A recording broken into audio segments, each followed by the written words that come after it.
주신 것 하나님이 기쁘게 받으신 줄 믿습니다. 할렐루야. 10월 마지막 주일이 되었습니다. 이렇게 늦가을이라고 할 수 있는데 날씨가 여전히 따뜻하고 이렇게 햇빛이 비치고 날씨가 따뜻하고 그러니까 꼭 이렇게 하나님 품에 안겨서 사는 것처럼 그런 느낌이 이렇게 마음에 듭니다.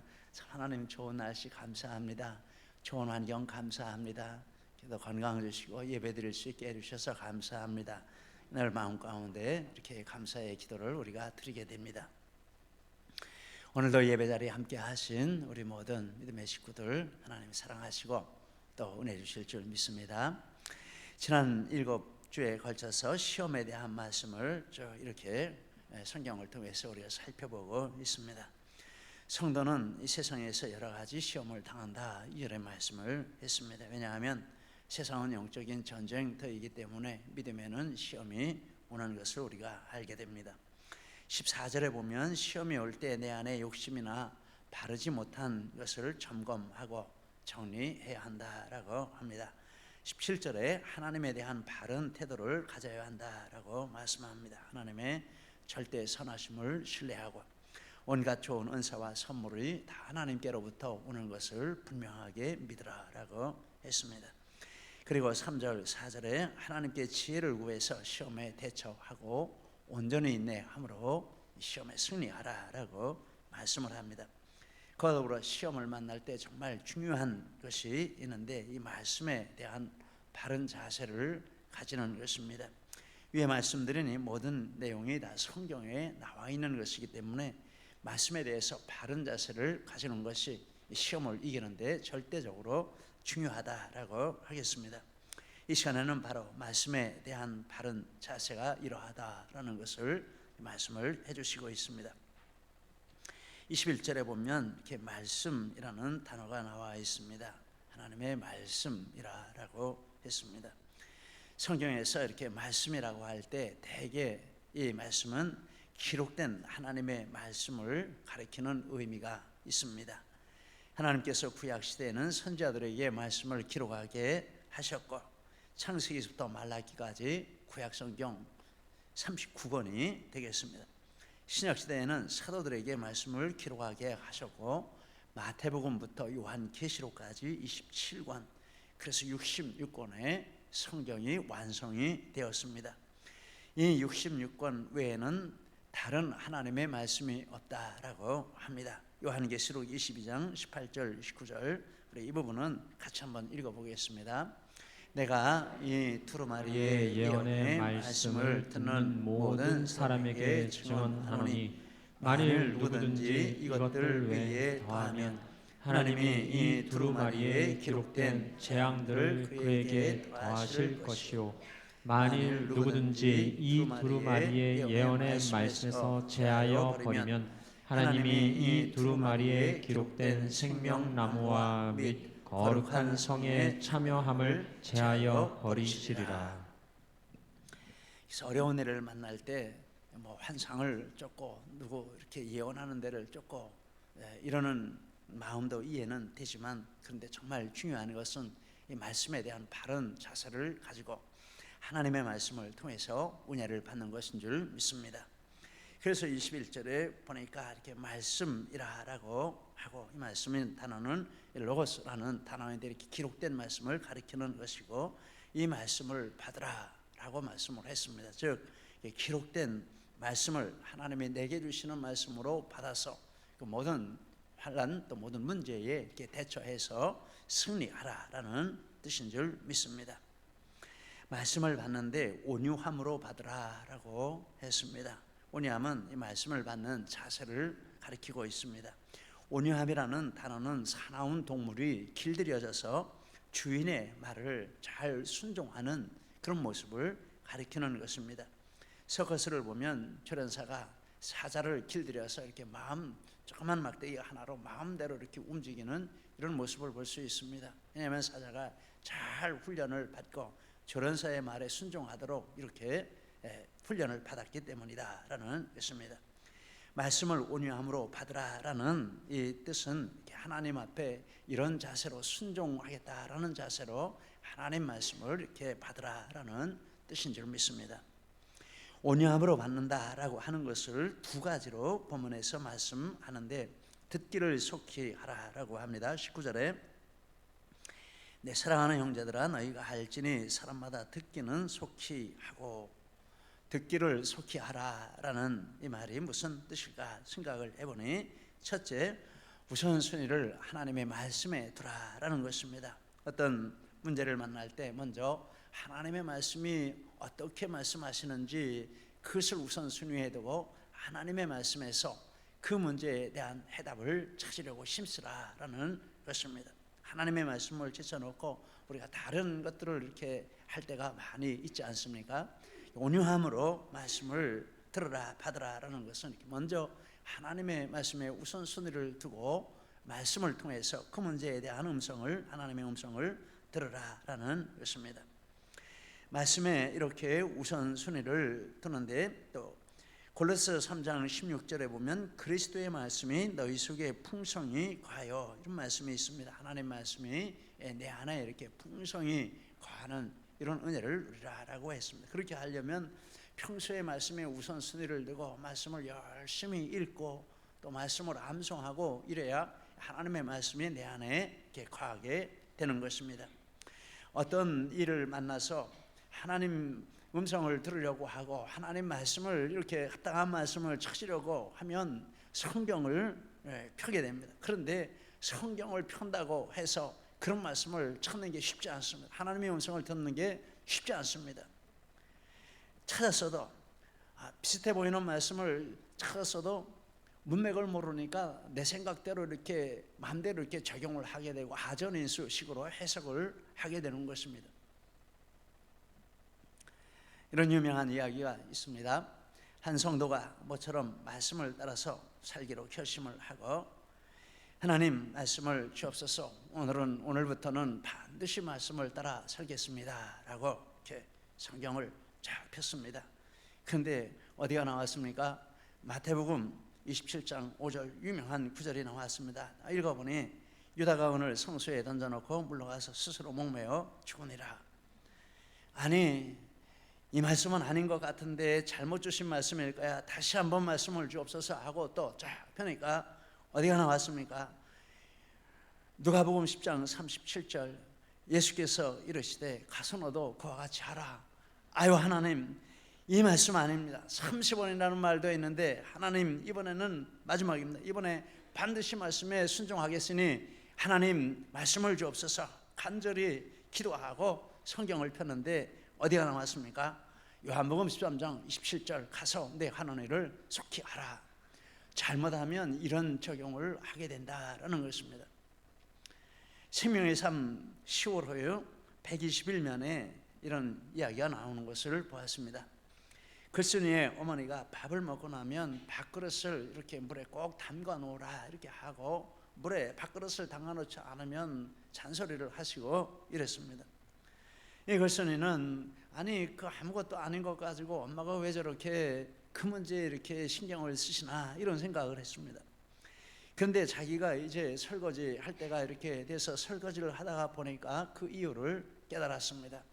물에 담가 놓은 것은 그냥 슬쩍 씻기만 해도 다 불어가지고 잘 닦아지는데, 물에 담가 놓지 않은 것은 이게 아무리 닦으려고 해도 이게 또 말라붙어가지고 닦아지지가 않아서, 엄마가 이래서 물에 담가 놓으라 했구나, 이런 이제 글이 나오면서 거기서 깨달은 영적인 교훈을 이게 뒷부분에 이렇게 기록을 했습니다.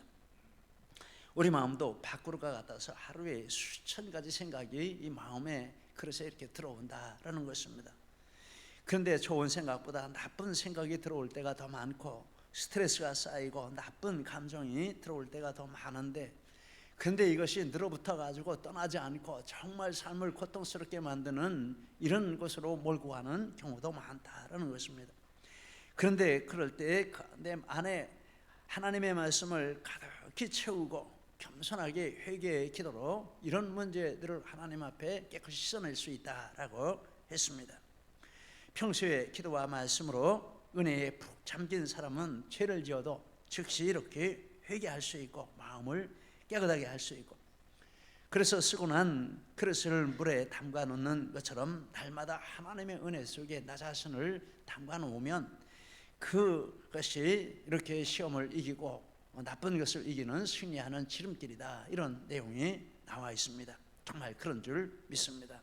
우리 마음에 하나님의 말씀이 이렇게 풍성히 거해서 어떤 생각이 들어와도 금방 그 말씀으로 이렇게 쫓아내는 이런 은혜가 있으시기를 바랍니다.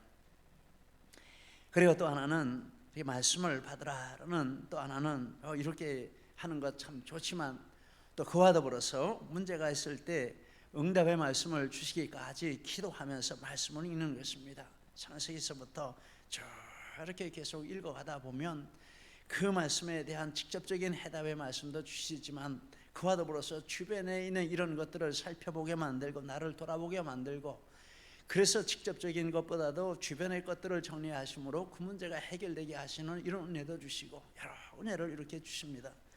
저도 이렇게 말씀을 준비할 때 막막한 때가 많습니다. 무슨 말씀을 준비하지?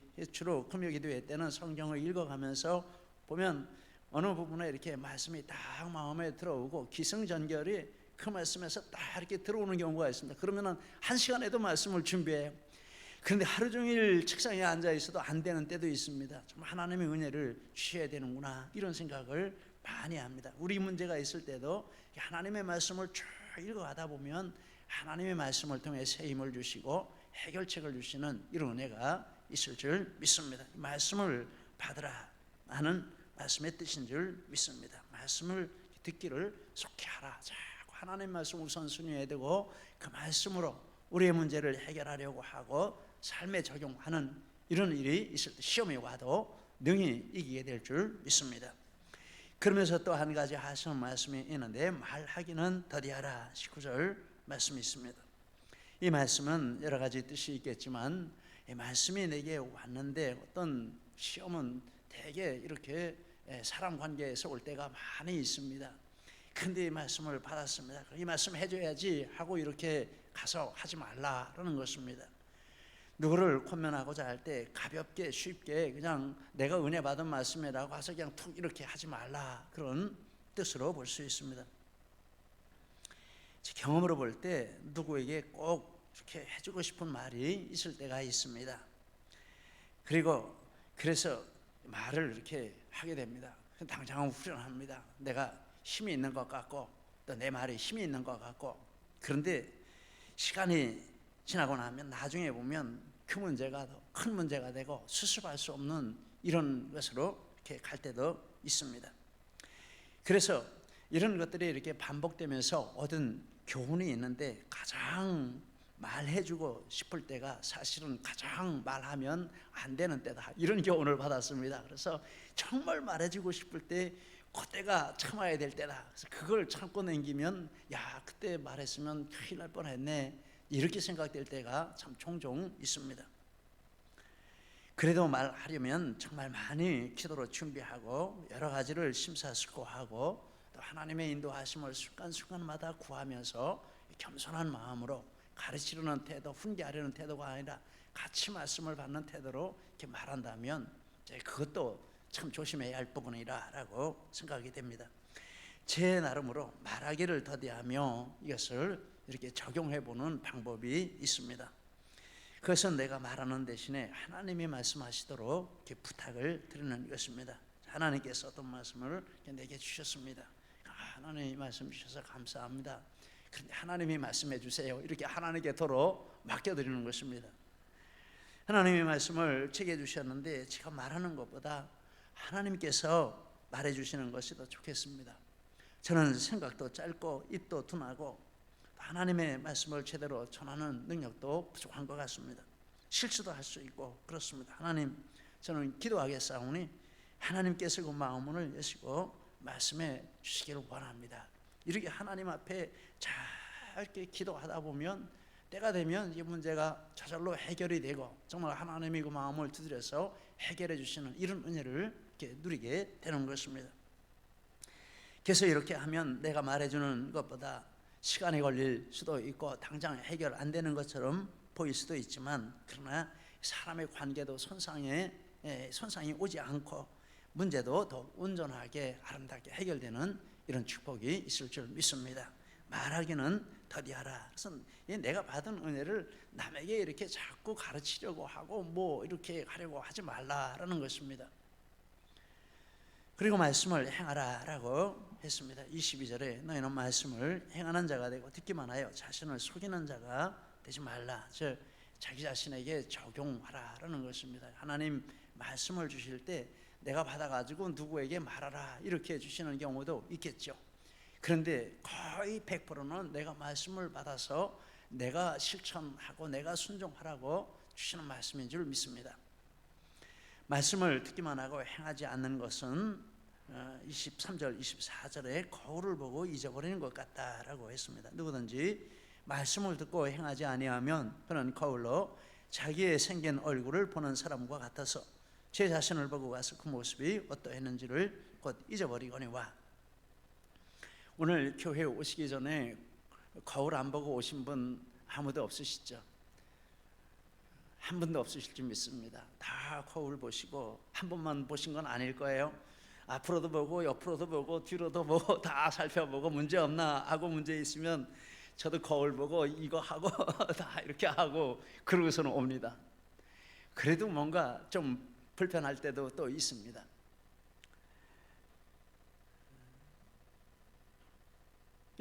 거울에 이렇게 비춰보는 그것은 고치기 위한 것이죠. 거울을 보고 뭐가 잘못되는데 안 고치면 그건 좀 이상한 거죠. 그런데 말씀은 영혼의 거울이라는 것입니다.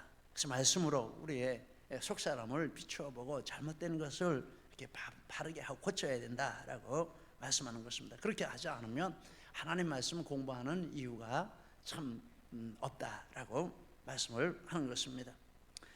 이 말씀을 읽으면서 이런 생각했습니다. 그래도 성경을 읽기라도 하지 성경도 안 읽는 사람들도 많이 있는 것 같은데 이런 생각도 했습니다. 우리 성도님들은 성경 열심히 읽으시는 줄 믿습니다. 참 읽다 보면 정말 이런 상황이 있을 때도 있지만 자꾸 읽다 보면 그것이 우리 마음에 들어오는 이런 은혜를 누리게 될 줄 믿습니다. 여러분 우리 성경 부지런히 이렇게 가까이 하시기를 축복합니다. 이렇게 말씀을 듣기만 하고 행하지 않는 것은 헛된 것이고 자신을 속이는 것이라. 26절에 누구든지 스스로 경건하다 생각하며 자기 혀를 채갈 물리지 아니하고 자기 마음을 속이면 이 사람의 경건은 헛것이라. 경건하다 생각하며, 이 생각한다라는 말은 확신한다라는 뜻이 있습니다. 나는 경건해 이렇게 확신을 하는 것입니다. 스스로 자기 확신을 가지고 있습니다. 나는 경건에 이만하면 내 믿음 괜찮아. 그런데 그렇게 가지고 있는 게 뭐냐 하면 말씀을 들었기 때문에, 말씀을 들어서 말씀을 아는 것이 기준이 돼서 내가 경건하다라고 스스로 확신을 가지게 됩니다. 근데 여기 보니까 행하지 않으면 자기를 속이는 것이다 라고 했습니다. 스스로가 스스로를 속이면서도 속이는 줄도 모르고 속는 줄도 모르는 이런 경우도 있습니다. 이 말씀을 아는데 행하지 않을 때 그 말씀이 그에게 이런 나쁜 효과를 준다라는 것입니다. 이 말씀에 행하지 않고 가지고 있으면 교만하게 만듭니다. 그런 경우가 참 많습니다. 자기 혀를 채갈 물리지 아니하고, 이것은 확신에 차서 자신 있게 말하는 것을 가리키는 것입니다. 나는 경건하고 내 말씀 다 알고 있으니까 내 말 들어 하고 말을 이렇게 하는 것입니다. 잘못된 것을 지적하고 이렇게 하라고 하고 저렇게 하라고 하고 이렇게 하는 것입니다.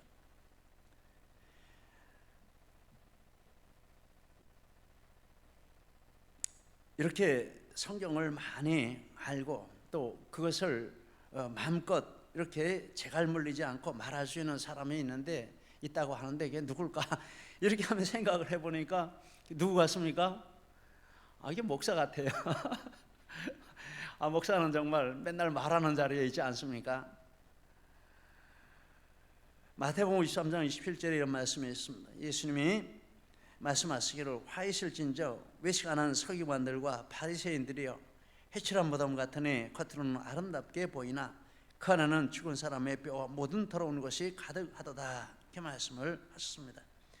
여기 서기관들과 바리새인을 빼고 한 단어를 넣으라면 문맥으로 보면 뭐가 딱 맞습니까? 목사 이 단어가 들어가면 맞을 것 같아요.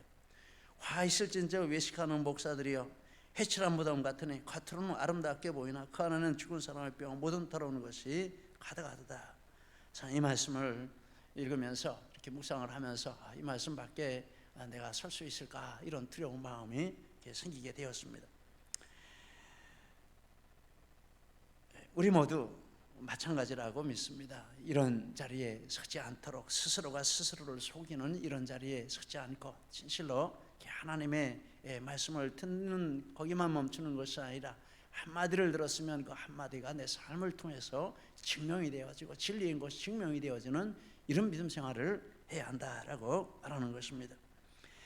그 말씀을 행하는 내용이 나와 있습니다. 27절에 과와 과부를 그 환난 중에 돌아보는 것이 말씀을 행하는 한 중요한 부분이다라고 합니다. 과와 과부는 사회적인 약자를 상징하는 표현입니다.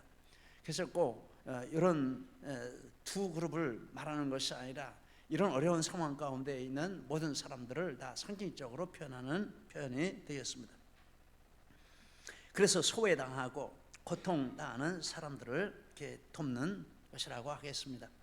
올 추수감사절에도 쌀과 장학금을 봉헌해서 이웃을 돕고, 또 어제 우리 장학금 바자회를 이렇게 한 것, 참 이렇게 생각할 때 그래도 우리 교회가 다 이렇게 부유한 사람도 없고 다 참 내 앞길을 이렇게 살기도 바쁘지만은 이런 행사를 한다고 하면은 마음을 모아서 다 이렇게 함께 해주시고 헌금해 주시고 이렇게 하셔서 우리 이웃들을 이렇게 섬기는 이런 모습을 이렇게 하나님이 보실 때 참 기뻐하시겠다, 이런 생각을 하게 됩니다.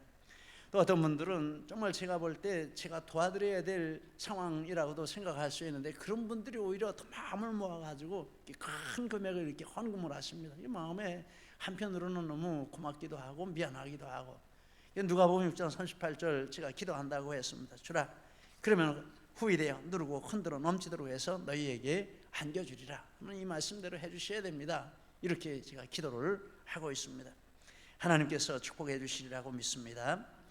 그래서 우리가 하나님 말씀 실천하는 하나는 이렇게 우리의 어려운 이웃들을 돌보는 것이고, 그러나 그것은 전체가 아닙니다. 27절에 또 말하기를 자기를 지켜서 세속에 물들지 아니하는 그것이라, 자신을 모든 죄로부터 깨끗하게 하는 그 부분이 또 있습니다. 한 부분으로는 나의 삶을 정결하게 하고, 다른 부분은 내게 주신 은혜를 이웃들과 나누는, 이것이 말씀을 실천하는 중요한 두 영역이다 라고 말씀을 하고 있습니다.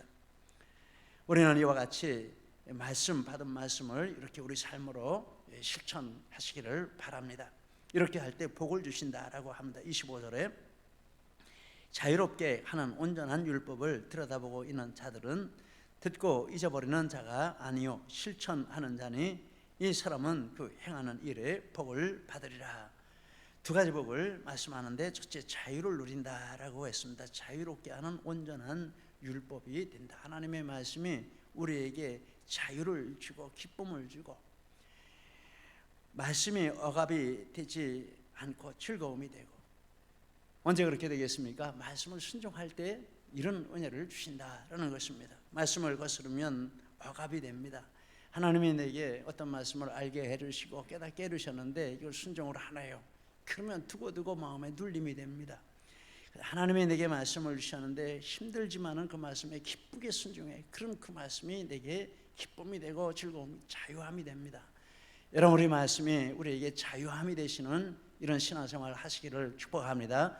그러면 시험이 와서 넘어지겠습니까? 안 넘어집니다. 시험이 와도 넉넉히 이길 수 있습니다. 그리고 말씀에 순종하면 축복을 받는다라고 또 말씀했습니다.